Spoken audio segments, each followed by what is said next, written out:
What's up, metal and heavy music fans? It's Flight of Icarus again with MetalTrenches.com, and today we have a review of the new EP from Lorna Shore and I Return To Nothingness via Century Media Records.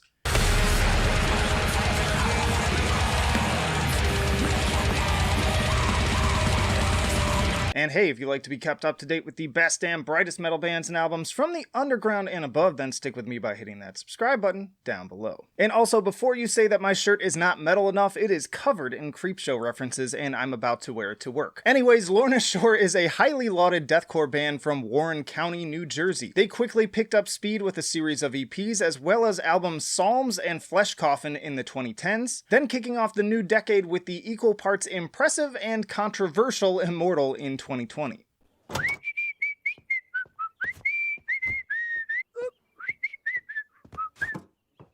But seemingly not a band to let adversity keep them down, they stride forwards just a year later now with new vocalist Will Ramos in tow. But will it be enough to keep the forward momentum going?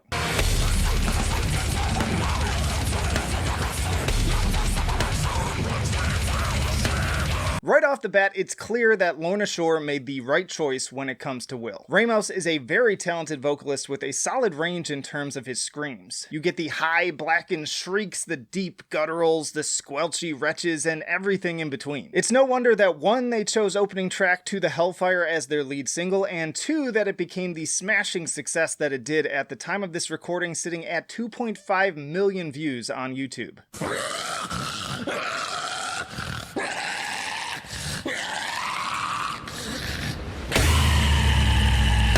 That breakdown at the end is definitely one of the most vile vocal recordings I have ever heard committed to tape, sounding more like pigs being slaughtered alive than sounds coming from any human body. In this genre, perhaps above all else, it pays to deliver on these standout moments and dynamic performances on the mic. Because when it comes down to it, deathcore doesn't always lend itself to the most distinct instrumentals depending on the band. Speaking of which, let's talk a little bit about the musicianship of And I Return To Nothingness.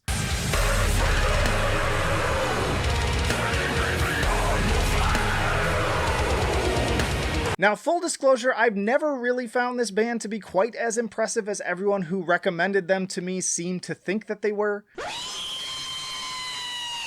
I definitely understand the appeal, but even my favorite parts on Immortal left me fairly underwhelmed with the instrumentation. Solid, but things I've heard a million times before. If you ask me, where Lorna Shore tends to shine is in their implementation of the symphonic elements, and thankfully this continues to be a strong suit on this EP. When the strings and chorals kick in, especially on the closing title track, the atmosphere is palpable. And thanks to the strong and well-fitted production, these parts sound absolutely massive. I'd still argue that Shadow of Intent does it even better, but suffice it to say that moments like the opening operatic chanting of the Abyss really do delight that inner 16-year-old picking up Dimmu Borgir for the first time. Now that said, I don't want to sell the other performances short because I do feel like Adam in particular continues to step up his game on lead guitar. That cool sort of melodeath picking pattern about 2/3 of the way through To the Hellfire that transitions then from acoustic into the final sweeping solo and death clock harmonies is epic in every sense of the word.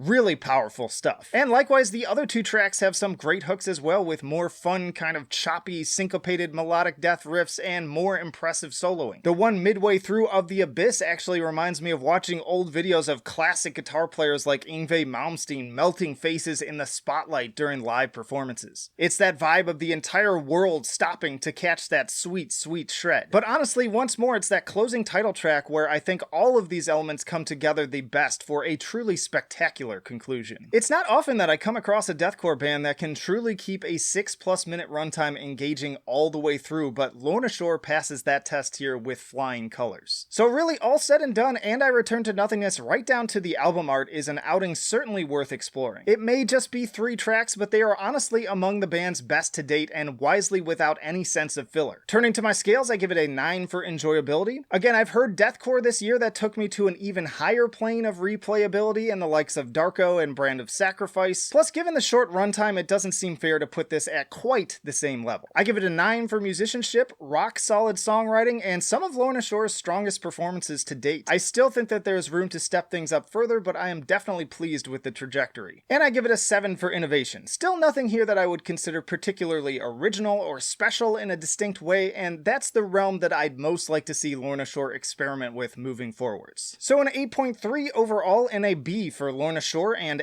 I Return To Nothingness. But don't go anywhere, because I also want to tell you about another crusher of an album this week in Burn in Hell with Disavowal of the Creator of God.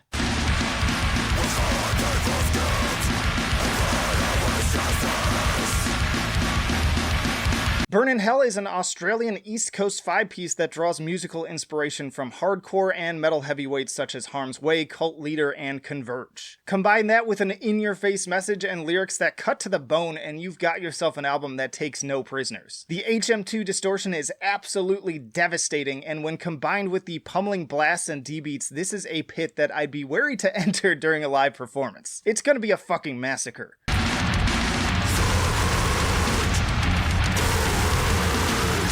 Other comparisons that come to mind are the likes of Nails and especially Full of Hell, given the constant ambiguity of sound wavering between death metal, grind, and hardcore. Tracks like Bleach, Cathedral, and Dead KK Cop are utterly demolishing in every sense of the word, the latter managing to lay waste in just over a minute in runtime. Then there are others like Disavowal, Prey, and Armageddon that broaden out into a little more plodding and sludgy atmosphere, though one that is no less grim and hopeless sounding. So yeah, not much more to say about this one other than that if all you ask of your music is that it crushes you into a tiny cube of meat and viscera, Burn in Hell is the band for you. It's 7 songs over just 16 minutes, but not a second of that is wasted on anything less than pure vitriolic rage. Bring some protective gear for this one, probably a perfect double feature here with Lorna Shore's EP. Y'all, thanks as always for watching. Let me know down in the comments what you think of these bands and albums, and also stick around. I got plenty more videos coming right after this one. Got plenty of options probably popping up the screen right now. Flight of Icarus signing off.